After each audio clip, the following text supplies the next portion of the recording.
Video देखने के लिए मोटिवेशनल कहानियों को सब्सक्राइब, लाइक एंड शेयर कीजिए।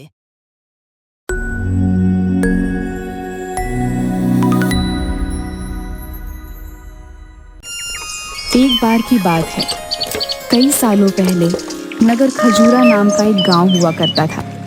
समुद्र के अत्यधिक पास होने के कारण वहां के सभी लोग पानी से जुड़े हुए काम को कर कर अपनी रोजी रोटी कमाते थे। उन्हीं में से एक था भीमा, मछुआरा, जो कि समुद्र के किनारे से मछलियां पकड़ने और उन्हें बेचने का काम किया करता था। अगले दिन समुद्र के किनारे के पास आज तो समुद्र के किनारे बहुत सारी मछलियां पड़ी हैं। लगता है कल कोई बड़ी लहर आई थी भैया। हाँ किशन, लग तो यही रहा है। आजकल समुद्र में भी बहुत उफान आने लगा है भैया। पहले की तरह शांति नहीं रहती, लेकिन हमारे तो किसी भी फायदे की नहीं। ये मछलियां तो कल की मरी पड़ी होंगी। बाजार में हम सिर्फ ताजा मछलियां ही बेच पाते हैं। चलो तुम अपना जाल लगाओ, मैं अपना लगाता हूँ।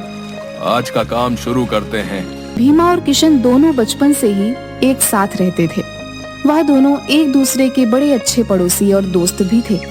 अब जैसे ही वह दोनों अपने दिन का काम खत्म करके घर लौट रहे थे, रास्ते में कुछ लोग हंसते हुए महेंद्र से कहते हैं, अरे भीमा फिर से तुम काम करके इतनी रात को जा रहे हो हैं? ना तो तुम्हारे कोई औलाद है और ना किसी प्रकार का कोई खर्चा, फिर रात दिन इतना काहे मरते रहते हो काम के पीछे? हाँ, हमें देखो कितना भी कमा लें, लेकिन परिवार के खर्चे पूरे ही नहीं होते। लेकिन संतान होने में सुख तो है। भीमा की शादी को 10 साल हो चुके थे, लेकिन उसके अभी तक कोई भी औलाद नहीं थी। गांव वाले व्यक्तियों की ऐसी बातें सुनकर भीमा को बहुत बुरा लगता था, लेकिन फिर भी वह चुप्पी साधे रखता है। तभी किशन गुस्से से बोल पड़ता है, तो इसमें हंसने वाली कौन सी बात है, हैं? ये तो भगवान की देन है। अभी नहीं है तो क्या हुआ, संतान भी हो जाएगी। लेकिन फिर तुम लोग किसे ताना मारोगे? अरे हम तो बस इतना कह रहे थे कि अब बुढ़ापा आ चुका है, इतना तो कमाई कर ही लिए होंगे भीमा भैया की बाकी का जीवन सुकून से कट जाए हैं? आजकल तो किसी को सलाह देने का जमाना ही नहीं रहा भैया। हाँ, अगर ये कुछ छोड़ दे तो हम जैसे नए मछुआरे भी कुछ आमदनी करें, लेकिन सारी मछलियां तो ये ले जाते हैं। तो सीधे सीधे कहो ना, ये बात है। भीमा की तरक्की से तुम्हें जलन होती है, उस बात को घुमा फिरा कर करने की क्या जरूरत है? और आइंदा परिवार को बीच में मत लाना, समझे? अब रहने दो किशन, इनसे बहस करने का कोई फायदा नहीं। चलो घर चलते हैं यार, देरी हो रही है। वहां से जाते वक्त बसंत सुंदर से कहता है, यार तुम भीमा को इतना नापसंद क्यों करते हो? जब भी उसे देखते हो तो गुस्से से लाल पीले हो जाते हो। अरे कुछ नहीं, बस मैं बचपन में हर चीज में इससे अच्छा था। इसके बाप दादा हमारे यहाँ से उधार मांगा करते थे, और आज देखो सारे गांव के लोग इसकी बात सुनते हैं और हमें कोई पूछता तक नहीं। अच्छा, तो तुम्हें उसके पैसे से जलन है। समझ गया समझ गया। लेकिन एक बात बताओ, उसके पैसे ना होने से बच्चे का क्या लेना देना? वही तो बात है, किसी को बताओगे तो नहीं? बता ही देता हूँ, भीमा के कभी भी बच्चा नहीं होगा। लेकिन तुम इतना यकीन से कैसे कह सकते हो भैया? क्योंकि मैंने ही एक तांत्रिक से विद्या पढ़ाई हुई है कि उनको कभी बच्चा ना हो। सुंदर की ये बात सुनकर बसंत दंग रह जाता है, पर डर के कारण कुछ नहीं कहता। भीमा बचपन से ही मछुआरे होने का काम कर रहा था। वह अपने काम में बहुत माहिर था और उसकी आमदनी सभी मछुआरों से काफी ज्यादा थी। पैसे की उसे ज्यादा कोई कमी थी नहीं, परंतु फिर भी संतान न होने के कारण उसके जीवन में एक सूखापन था। उन व्यक्तियों की बातें उसके दिमाग में गूंजती रही और वह उदास होकर घर पहुंचा, लेकिन उसे अभी पूरी सच्चाई पता ही नहीं थी। क्या हुआ जी, आज आप इतने उदास क्यों हैं? कुछ नहीं रमा, क्या तुमने खाना लगा दिया? जी मैंने खाना कब का लगा दिया है, आप मुंह धोकर खाना खा लीजिए। मैं जानती हूँ आप किसी बात से परेशान हैं, लोगों का तो काम है कहना। अब उनकी बातों पर ज्यादा ध्यान मत दीजिए, इससे आपकी सेहत पर असर पड़ेगा। हाँ रमा, मैं जानता हूँ, मुझे इन लोगों की बातों से फर्क नहीं पड़ता, लेकिन दिन ब दिन हमारी उम्र भी तो बढ़ती जा रही है। भगवान एक ना एक दिन सबकी सुनता है, बस आप उसका नाम लेकर आराम से सो जाइए। इस बात की ज्यादा चिंता मत करिए। अब तो मैंने सब ऊपर वाले पर ही छोड़ दिया है। यह बात करके रमा और भीमा दोनों दुखी मन से सो जाते हैं। अब अगले दिन रोज की तरह भीमा सुबह 5 बजे उठकर समुद्र के किनारे मछली पकड़ने पहुंच जाता है। अब वह रोज की तरह अपनी नौका में बैठकर समुद्र के बीच में जाकर अपना जाल फेंकता है और उसमें बहुत सारी मछलियां फंस जाती हैं। लेकिन उसमें से एक बहुत बड़ी गोल्डन कलर की मछली भी फंस जाती है। अब वह जैसे ही जाल ऊपर खींचता है तो वह देखता है कि वह मछली बोल रही थी, मुझे छोड़ दो मछुआरे, मैं कोई आम मछली नहीं हूँ। अगर तुम मुझे समुद्र में वापस छोड़ देते हो तो मैं तुम्हें तुम्हारी मनचाही इच्छा पूरी करने का वरदान दूंगी। मैं भगवान की दिव्य शक्तियों में विश्वास रखता हूँ। मैं तुम्हें अवश्य ही छोड़ दूंगा। अगर तुम बोल सकती हो तो तुम जरूर इंसानों की ही तरह किसी दूसरी दिव्य दुनिया से हो। इतना कहकर वह उस गोल्डन मछली को समुद्र में वापस छोड़ देता है। उस मछली को समुद्र में छोड़ते ही वह देखता है कि वह मछली एक सुंदर महिला में बदल जाती है। मैं समुद्र में रहने वाले जीव जंतुओं की महारानी जल देवी हूँ। मैं गलती से राजमहल से दूर हो गई थी और समुद्र के किनारे आ गई थी। मैं तुम्हारी इस उदारता से बहुत प्रसन्न हूँ। बताओ तुम मुझसे क्या मांगना चाहते हो? धन, दौलत, मकान, जो तुम मांगना चाहो।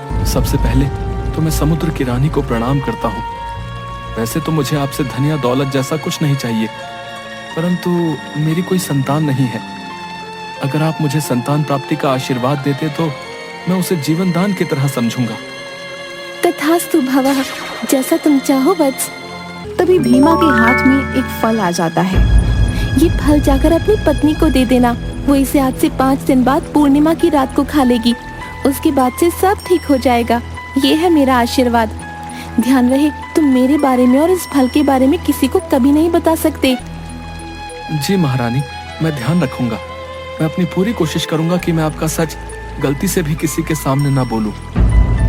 एक बात और, तुम्हारे बच्चे के पेट में होने के वक्त पर तुम्हें उसका बहुत ध्यान रखना है।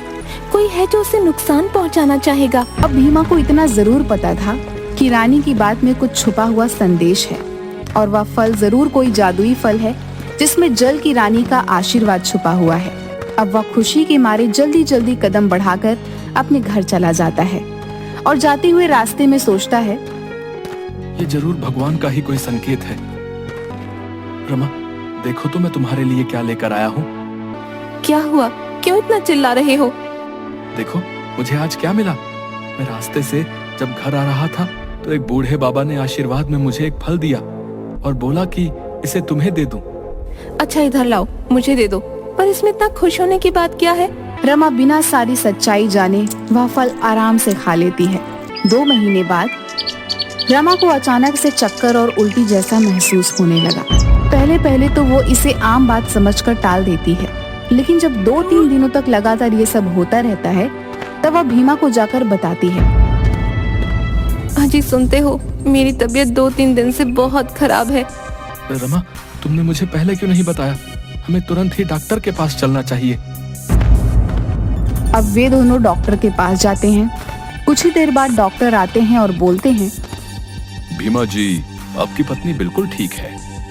खुशखबरी की बात यह है कि ये प्रेग्नेंट है, पर क्योंकि ये लेट प्रेगनेंसी है, इन्हें अपना खास ख्याल रखना होगा। आपका बहुत बहुत धन्यवाद। हम बिल्कुल अपने बच्चे का खास ख्याल रखेंगे। भगवान ने बहुत दिनों बाद हमारी पुकार सुनी है। तभी ये बात सुंदर को पता चलती है और भीमा के बाद वे उसके घर चला जाता है। भीमा, रमा भाभी, कोई घर पर है? हाँ सुंदर भैया, बोलिए। कुछ नहीं, खुशखबरी का पता चला तो हालचाल पूछने आ गया और कुछ फल भी लाया था आपके लिए। अरे भैया, इसकी क्या जरूरत थी। आइए ना बैठिए, भीमा आने वाले ही होंगे। नहीं, बस चलता हूँ। ये क्या, तुम सेब खा रही हो? पर मैं तो सेब लाया ही नहीं था। अरे सुंदर भैया आए थे, वो देकर गए हैं। इतना सुनते ही भीमा डर जाता है और रमा के हाथ से सारा फल छीनकर फेंक देता है। मैंने तुमसे कितनी बार कहा है, जब तक मेरी लाई हुई चीज ना हो तुम्हें नहीं खानी है। तुम्हें समझ क्यों नहीं आता? अब भीमा डर कर मन ही मन सोचता है, रानी, मेरे बच्चे की रक्षा करना। कुछ महीनों बाद रमा और भीमा की जिंदगी में अब खुशियां छा गई थी। उनके यहाँ एक लड़के ने जन्म लिया था जो बहुत ही सुंदर था। उसकी आंखें नीली थीं इतना सुंदर था कि जो देखता तो देखता ही रह जाता। देखो कैसे खिलखिला रहा है, बिल्कुल तुम पर गया है। हाँ वो तो है, पर हम इसका नाम क्या रखेंगे? इसका नाम हम बट्टू रखेंगे। पर क्यों? और भी तो बहुत अच्छे अच्छे नाम हैं। वो मैं तुम्हें नहीं बता सकता। ये नाम उसने पानी से जुड़ा हुआ रखा था। वह मछली वाली बात अपनी जुबान पर नहीं आने देता।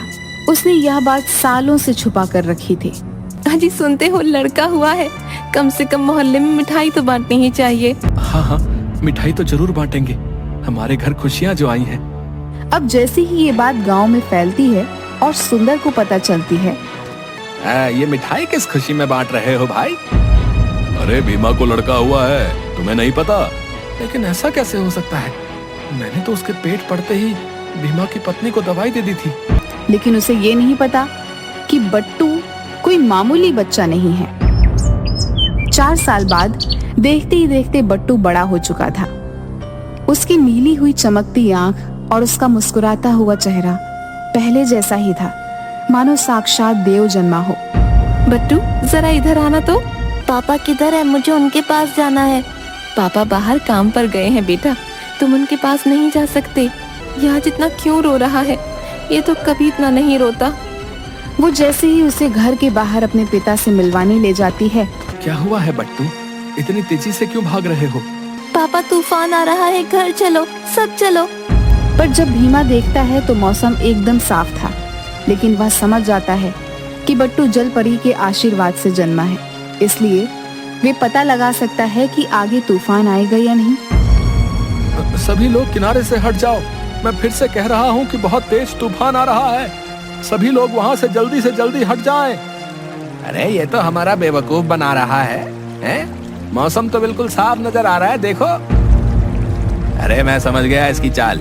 ये सब इसलिए कर रहा है ताकि सारी मछलियाँ ये पकड़ कर ले जाए। हम तो यहाँ से कहीं नहीं जाएंगे। हाँ, कुछ देर बाद ही बट्टू के बताए अनुसार बहुत तेज तूफान आया और समुद्र से लंबी भयानक लहर उठती है। लोगों के घर, नौका और बहुत सारी चीजें बह जाती हैं। सुंदर और बसंत भीमा की बात नहीं सुनते और वे समुद्र में बह जाते हैं। पापा उन नीले शर्ट वाले अंकल को बचा लो। अब मैं इन्हें कैसे बचाऊं? लहरें बहुत तेज हैं। इन्हें बचाने गया तो मैं भी साथ में बह जाऊंगा। आप उन अंकल को बचाने जाओ पापा, बाकी सब मैं संभाल लूंगा। भीमा को बट्टू की बात पर विश्वास था, क्योंकि उसे पता था कि जल के देवता के आशीर्वाद से जन्मा है ये। अब वह बिना कुछ सोचे समझे तेज लहरों में कूद पड़ता है और सुंदर और बसंत को बचा लेता है। थोड़ी ही दूर खड़ा बट्टू समुद्र की ओर जल की रानी, जल की देवी को देखकर मुस्कुराने लगता है। तभी सुंदर और बसंत आते हैं। अगर आज तुम ना होते तो शायद हम सभी ना बच पाते। मैंने जलन के कारण हमेशा अपने जीवन में गलत चीजें की और उसका ही एक शिकार तुम जैसी नन्ही जान बन गई। मुझे माफ कर दो बेटे। कोई बात नहीं अंकल, मैं आपसे गुस्सा नहीं हूँ। इसके बाद वह बिना किसी डर के खुशी से रहने लगते हैं। वीडियो देखने के लिए मोटिवेशनल कहानियों को सब्सक्राइब, लाइक एंड शेयर कीजिए।